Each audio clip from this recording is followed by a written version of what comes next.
আসসালামু আলাইকুম ভিউয়ার্স, আপনারা সবাই কেমন আছেন? আশা করছি ভালোই আছেন এবং আল্লাহর রহমতে আমিও ভালোই আছি।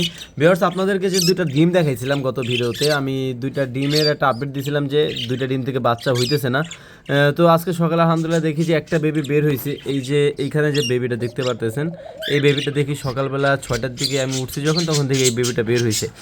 বাট এই যে ডিমটা আছে এটা থেকে এখনও কোনো বেবি দেখতেছি না, বা এটার কোনো আশাও আমি করতেছি না। আসলে আমি অনেক অভিজ্ঞ মানুষের কাছে জিজ্ঞেস করছি যে আসলে এটা কি ডিম হবে বা বাচ্চা হবে, সেটা সবাই বলছে যে না, এটা ফেলে দিতে।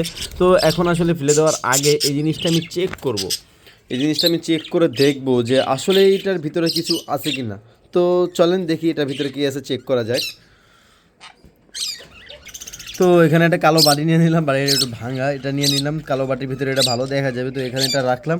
তো নিয়ে নিচ্ছে একটা হ্যাসকো বিলেট, এটা দিয়ে কাটবো না, এটা দিয়ে না, একটু ধরো দেখি একটু কাইটা। বিসমিল্লাহ।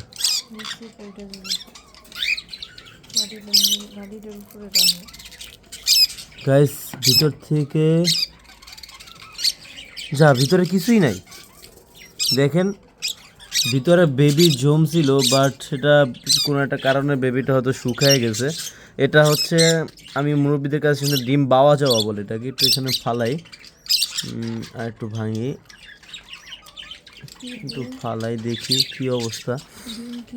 এই যে দেখেন, এটার ভিতরে বেবি আসলে হয়েছিল, বাট এখন এটা থেকে বেবি আর আশা করা যায় না। ভিতরে ডিমটা পুরো শুকায় গেছে, এটা যখন জমতেছিল তখনই আসলে শুকায় গেছে। এখানে হচ্ছে বেবি হয়েছিল ভিতরে।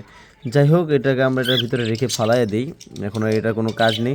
তো ওদের যে 6টা বেবি আছে ওদের জন্য সবাই ইনশাল্লাহ দোয়া করবেন যাতে আল্লাহ ওদেরকে সুস্থ রাখে এবং ভালোভাবে বড় হয়ে যায়। আর আমার এই পেয়ারটার জন্য দোয়া করবেন। আজকের জন্য বিদায় নিচ্ছি। আসসালামু আলাইকুম।